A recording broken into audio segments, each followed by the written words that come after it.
Hey everyone, I want to tell you a story about my best friend, Pixel. I got him when he was just a tiny ball of fluff, and from that very first day, he changed my world. See, I used to be obsessed with success. I was always chasing the next promotion, the bigger paycheck, the nicer things. I thought that's what happiness was. I'd come home late, exhausted and stressed, and barely notice the little guy waiting for me by the door. My life was a roller coaster. Some days I felt on top of the world, closing a big deal. Other days I felt like a total failure, losing a client or missing a deadline. And through it all, Pixel was my constant. He didn't care if I came home celebrating or defeated. His reaction was always the same, pure, unfiltered joy. His tail would wag so hard his whole body would shake, and he'd jump up as if my return was the best thing that had ever happened. One particularly rough day, I came home feeling completely crushed.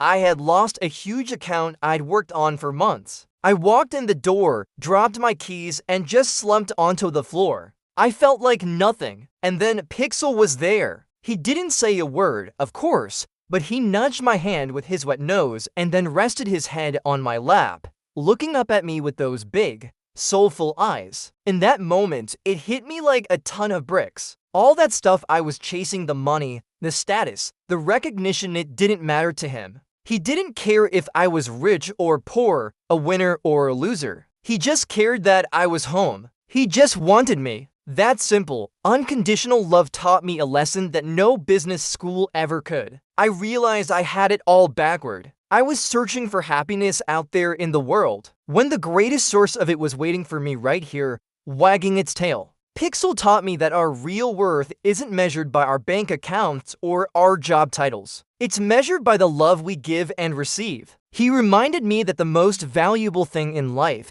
is simply showing up for the ones who love us. So now, when I walk through that door, I leave the stress of the day behind. I get down on the floor and I'm just present. Because he showed me that coming home is the real success. Maybe we all have a Pixel in our lives, a person, a pet, a passion that reminds us what truly matters. Find yours and hold on tight. Thanks for listening. If this resonated with you, I'd love it if you'd subscribe for more stories. See you next time.